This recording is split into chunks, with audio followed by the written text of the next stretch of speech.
You're about to sneeze, so you pinch your nose and close your mouth to stop it. But that pressure has nowhere to go, so instead of blasting out, it gets forced back inside.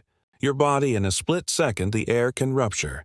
Blood vessels in your eyes burst an eardrum, or even tear your throat. Doctors have documented people who held in a sneeze and felt a sudden pop followed by intense pain.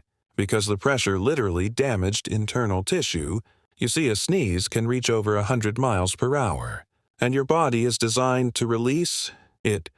So if you ever feel one coming, don't fight it, because holding in a sneeze can seriously injure you.